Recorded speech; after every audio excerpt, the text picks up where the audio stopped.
सारा मूड माहौल रुपए पे नजर रखिएगा। रुपया फ्राइडे को स्ट्रेंथ के साथ कामकाज कर रहा था।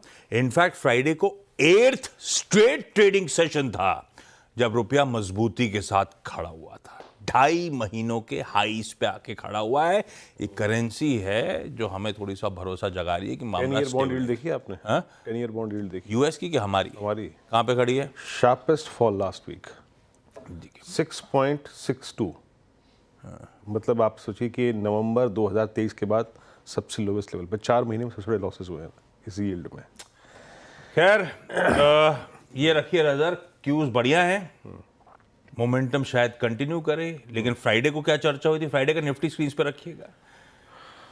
पहले बेस तक डिप्स में खरीदारी करने के मौके ढूंढिएगा 23,145 से 23,081 तक के जोन्स में। वहीं के जोन्स मिले आपको शुरुआती ट्रेड में। उस डिप्स को खरीदा होता तब यह भी कमेंट्री थी कि मस्ट बुक एट 372 390 जोन्स। वहीं पे फिर आके बाजार थकता हुआ कंसोलिडेट करता हुआ नजर आया। स्ट्रैटेजी बढ़िया रही। लेकिन वीरू कैसे बैठ रहे हैं वीकली समीकरण? अब किस तरह का मूव एक्सपेक्ट करें? हमारा गेम प्लान क्या है भाई साहब? अच्छा, एफआईएस का कैश बहुत नहीं है ना? आप नहीं है। अगर नहीं है। भाई आना तो था ही, वो तो फुटसी की रिबैलेंसिंग आना था, उसको एडजस्ट कर लो तो फिर क्या है, 7,500 करोड़ रुपये आया टोटल मिला के। जी। अब आते हैं कि पोजीशनिंग कैसी है। पर आया है, आया है, ठीक है ना, लिखने के लिए है। वो 390 क्या था जहां बुक करा प्रॉफिट? 402 क्या था? वो था निफ्टी का एग्जैक्टली 2 बड़े average, 200 day exponential moving average और 100 डे एक्सपोनेंशियल मूविंग एवरेज। बाजार को वहीं रुकना था तो इंटरडे में रुका वो। बट इस पूरे 100 पॉइंट की 23,400 और 23,500 की बहुत सिग्निफिकेंस है। आपका पहला रेजिस्टेंस था 22,610 20 डे में, दूसरा रेजिस्टेंस था 50 डे में 23,050, तीसरा पड़ाव ये है। तो आज हम तीसरे पड़ाव को हिट करने जा रहे हैं। मैं स्टैट्स को शुरू से लेता हूँ। एफआईएस के स्टैट्स आपने कैश में देख लिए, कैश में, और साथ ही साथ अगर आप उनके डेरिवेटिव्स के स्टैट्स को देखें, डीआईएस की करीब 3202 करोड़ रुपए की, याद रखिएगा, सेलिंग थी। अभी तक हमें शॉर्ट कवरिंग का थ्रस्ट बहुत मिल रहा है। एफआईएस ने इंडेक्स में फर्दर अपने शॉर्ट कवर किए और लगभग 2419 करोड़ रुपए की buying, 3300 contract long, 11,000 contract short cover किए। सिंपली मीन्स कि उनके जो नेट शॉर्ट कॉन्ट्रैक्ट हैं वो लगभग 80-90 हज़ार के क्वांटम से लास्ट वीक में रिकवर हुए और अब हम 96,000 अप्रॉक्सीमेटली, अगर आप देखें, आशीष खड़े हुए शॉर्ट पे। तो शॉर्ट कवर काफ़ी हो गया है। अब फ्रेश बाइंग भी चाहिए हमको, है ना, उनकी तरफ से बहुत स्ट्रॉन्ग बाइंग। और स्टॉक फ्यूचर्स में भी ऐसे ही हुआ, 47,000 कॉन्ट्रैक्ट लॉन्ग, 17,000 कॉन्ट्रैक्ट शॉर्ट। जरा ये देखिए, ये डायग्राम आपकी स्क्रीन पे। अब मात्र 96-97 वो कॉन्ट्रैक्ट शॉर्ट रह गए हैं। तो एक शॉर्ट कवरिंग का दौर तो निकल चुका है। Now we need fresh buying. अब आइए आप कॉल की प्लेसमेंट देखिए आशीष। यहाँ पे 23,500 और 600 के 2 कॉल राइटर्स ने इतने स्ट्रॉन्ग मोमेंटम के बावजूद कॉल बेची हुई है 23,500 और 600 की। आउटस्टैंडिंग वाइज 70 लाख और लगभग 84 लाख का। That's huge. लेकिन आपने एक चीज देखी कि 200 डेमा का, 100 डेमा का खड़ा होना, वो पुट राइटर्स को पॉसिबली ये कह रहा है कि डोंट सिट और डोंट स्टैंड क्लोजर टू 200 डेमा। अभी भी वो जाके पुट राइटर खड़ा है 23,200 पे, 23,100 पे, ना कि 23,300 पे, ना कि 23,400 पे।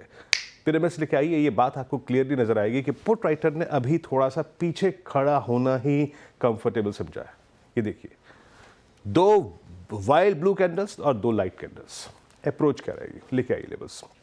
देखिए, हमेशा कह रहा हूं कि रिवॉर्ड बेस्ट इंट्राडे ट्रेड के लिए डिप्स पे है। बेस 1 क्या है? लेके आइए स्क्रीन पर। पहले उसको डिफाइन कर देते हैं। डिप्स ना मिले तो क्या करें?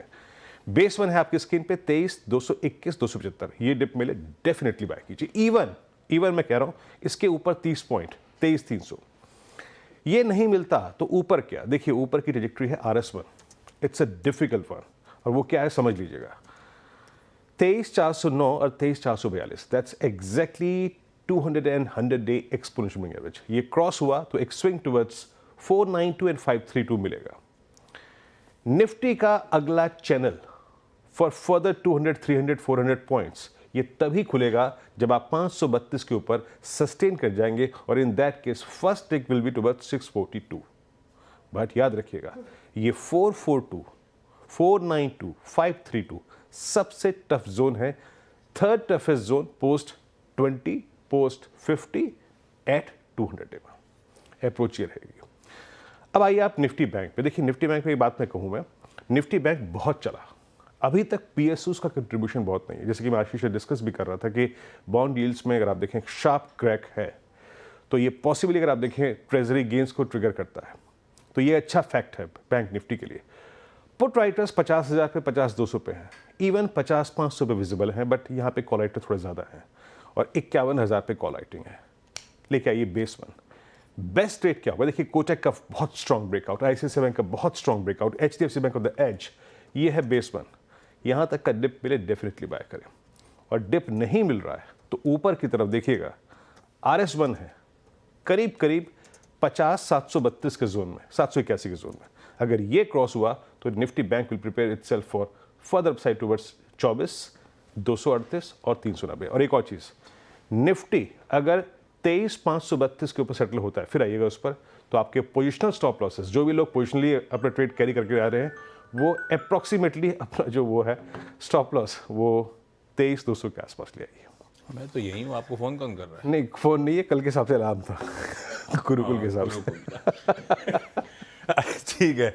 ये बार बार bond yield soften, PSU banks, treasury gains, लग रहा है कुछ सीधा सौदा में आने वाला है। वो टीजर पे छोड़े जा रहा हूँ, सीधा सौदा में जब 7:30 बजे जुड़ेंगे तब टीम लाइनअप्स में चर्चा कर लेंगे।